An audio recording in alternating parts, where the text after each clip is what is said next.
जय हिंद दोस्तों, स्वागत है आप लोगों का आपका अपना YouTube channel Krishna ji classes पर। तो इस चैनल पर Uttar Pradesh police, Bihar SSC GD constable और बिहार टीचर परीक्षा यानी कि TRE 3 की ज़बरदस्त तैयारी कराई जा रही है। और इसमें आपको रीजनिंग और जीके जीएस के जितने भी प्रश्न पूछे जाते हैं इन परीक्षाओं में, उनसे रिलेटेड जो है क्लासेस चल रही हैं। तो आप भी चाहते हैं किसी भी प्रतियोगी परीक्षा की तैयारी करना, तो आप हमारे चैनल से ज़रूर जुड़िए। और यदि नहीं जुड़े हैं तो प्लीज़ चैनल को सब्सक्राइब करके जुड़ जाइए और नोटिफिकेशन वाला जो बेल आइकन है उसको दबा करके रखिए, ताकि जैसे ही हम यहाँ से कोई वीडियो अपलोड करते हैं उसका नोटिफिकेशन सीधे आपके मोबाइल पर पहुँचे। ठीक है दोस्तों, तो हम लोग ज़्यादा बात न करते हुए अभी हम शुरू करते हैं। क्या ये इंडेक्स हम लोग देख ही चुके हैं कि हम लोग क्या पढ़ रहे हैं। विषय सूची है, इतिहास पढ़ेंगे, इतिहास के बाद से हम लोग संविधान पढ़ेंगे, संविधान के बाद से हम लोग भूगोल पढ़ेंगे, अर्थव्यवस्था पढ़ेंगे, फिर विविध प्रश्न पढ़ेंगे। उसके बाद से हम लोग खेल के भी प्रश्न पढ़ेंगे, विज्ञान भी पढ़ेंगे और कंप्यूटर भी पढ़ेंगे। इतना सारा टॉपिक पढ़ेंगे जिससे आपका पूरा जीके और जीएस का जितना पोर्शन होता है वो कवर हो जाएगा किसी भी परीक्षा के लिए। आप किसी भी परीक्षा की तैयारी कर रहे हैं और उसमें जीके जीएस का जो प्रश्न पूछा जाता है तो आप इतना पढ़ लेंगे तो हम एक वो आपको सांत्वना देते हैं कि 80% प्रश्न जो है इतने से आपको पूछे जाएंगे। 20% के लिए आपको थोड़ा और एक्स्ट्रा एफर्ट लगाना पड़ेगा। ठीक है, तो हम लोग पढ़ रहे हैं अभी क्या, इतिहास। और इतिहास में भी अभी हम लोग प्राचीन इतिहास के बारे में पढ़ चुके हैं। लगभग 2 वीडियो अपलोड किए जा चुके हैं प्राचीन इतिहास यानी पाषाण काल से संबंधित, और फिर हड़प्पा सभ्यता और सिंधु घाटी सभ्यता। आज हम लोग पढ़ेंगे वैदिक सभ्यता के बारे में। ठीक है, यानी कि ये तीसरा क्लास होगा वैदिक सभ्यता का। तो चलिए हम लोग चलते हैं कहाँ, सीधे वैदिक सभ्यता के बारे में हम लोग पढ़ेंगे।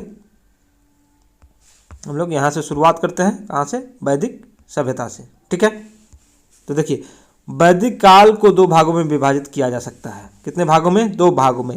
पहला ऋग्वैदिक काल 1500 से 1000 ईसा पूर्व के बीच, दूसरा उत्तर वैदिक काल यानी कि 1000 ईसा पूर्व से 6000 ईसा पूर्व के बीच को हम लोग उत्तर वैदिक काल के नाम से जानेंगे। ठीक है,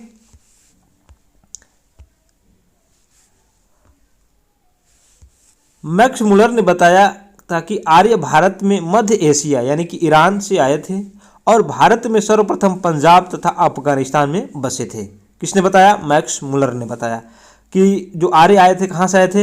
एशिया, ईरान से आए थे, तथा भारत में सर्वप्रथम वो पंजाब और अफगानिस्तान में बसे थे। उस समय पाकिस्तान अफगानिस्तान सब एक ही था, भारत का अखंड भारत था।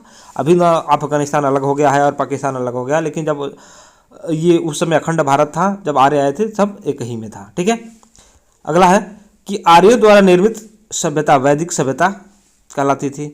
आर्य शब्द का अर्थ क्या होता है? श्रेष्ठ। आर्य का मतलब होता है श्रेष्ठ, श्रेष्ठ होता है। प्रश्न पूछ देगा कि आर्य का मतलब क्या होता है, तो श्रेष्ठ होता है।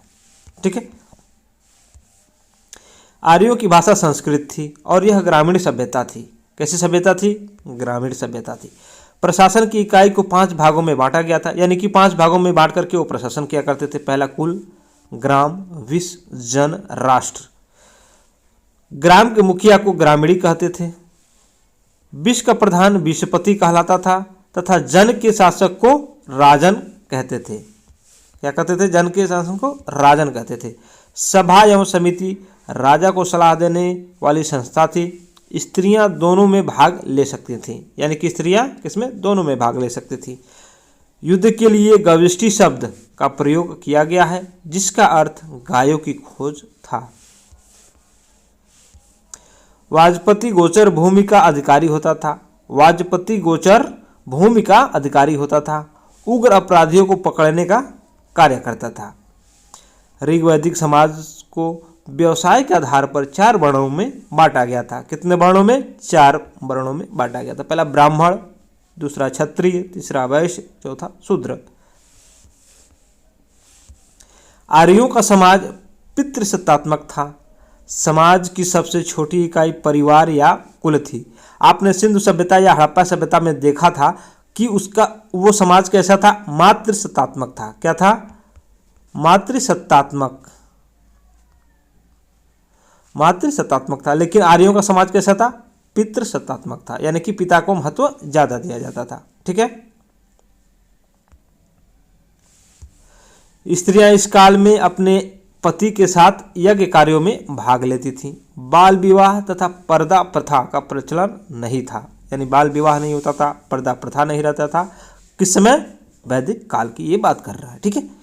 विधवा अपने मृत पति के छोटे भाई से विवाह कर सकती थी। जीवन भर अविवाहित रहने वाली महिलाओं को अमाजू कहा जाता था, यानी कि जो महिलाएं विवाह नहीं करती थी उनको क्या कहा जाता था? अमाजू कहा जाता था। आर्यों का प्रिय पेय पदार्थ यानी कि पीने वाला पदार्थ क्या था? सोमरस, जो अभी आजकल हम लोग शराब वगैरह के नाम से जानते हैं। उस समय क्या पेय पदार्थ क्या था? सोमरस था। यह वनस्पति से बनाया जाता था, ठीक है। उपनिषदों की संख्या कितनी? 108 मानी जाती है। आर्यों का मुख्य व्यवसाय पशुपालन और कृषि था। आर्यों का मुख्य व्यवसाय क्या था? पशु पालते थे और कृषि करते थे। तंबाकू का ज्ञान वैदिक काल के लोगों को नहीं था। आर्यों का प्रिय पशु घोड़ा और प्रिय देवता इंद्र थे। ऊनी कपड़ों के सामूल्य तथा पेशस कढ़े हुए कपड़े को कहते थे, ठीक है। यानी कि ऊनी कपड़े को सामूल्य तथा पेशस कढ़े हुए कपड़े को कहते थे, ठीक है। आर्य द्वारा खोजी गई धातु लोहा थी, जिसे श्याम अयस्क कहा जाता था तथा तांबे को लोहित अयस्क कहा जाता था। गाय की हत्या करने वालों के लिए मृत्युदंड तथा देश से निकालने का प्राविधान था। उस समय जो गाय को मार देता था उसको मृत्युदंड मिलता था या देश से निकाल दिया जाता था। कब? आर्य समाज के लोगों के समय, ठीक है।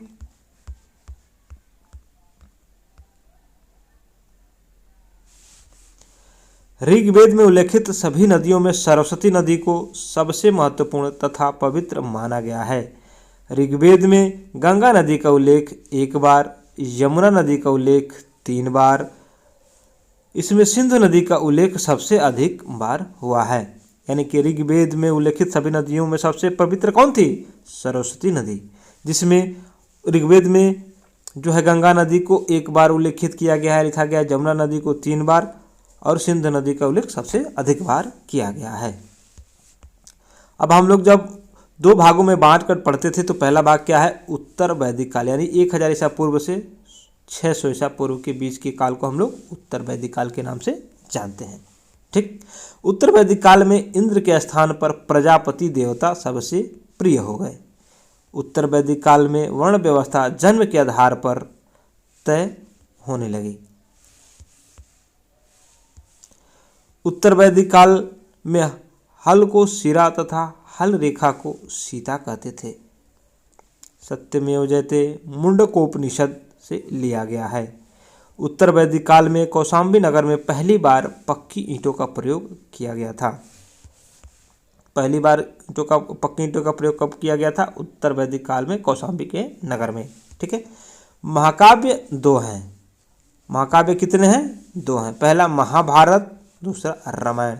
जब संस्कृत में 8 महाकाव्य हैं, जबकि संस्कृत में कितने हैं? 8 महाकाव्य हैं।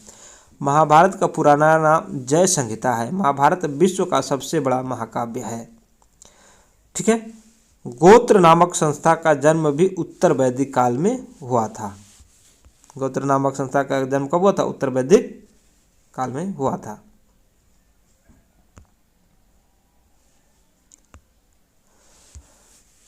प्रमुख दर्शन एवं उनके प्रवर्तक के बारे में हम लोग देख लेते हैं। दर्शन और इधर दिया है प्रवर्तक, यानी कि योग दर्शन पतंजलि के द्वारा, न्याय दर्शन गौतम ऋषि के द्वारा, चरवाक दर्शन चरवाक ऋषि के द्वारा, सांख्य दर्शन कपिल मुनि के द्वारा। ये सबसे प्राचीन दर्शन है। पूर्व मीमांसा जैमिनी राय के द्वारा, उत्तर मीमांसा बादरायण के द्वारा, वैशेषिक दर्शन कणाद या उलूक के द्वारा रचित किया गया है। तो ये तो रहा वैदिक काल से संबंधित तथ्य जो प्रश्नों के रूप में हर परीक्षा में पूछे जाते हैं। तो आई होप आप लोग इसको ज़रूर से ज़रूर याद करके रखेंगे। हम तो यही कहेंगे कि इसको आप लोग एक नोट्स बनाइए और अपने नोट्स में लिखते रहिए, ठीक है।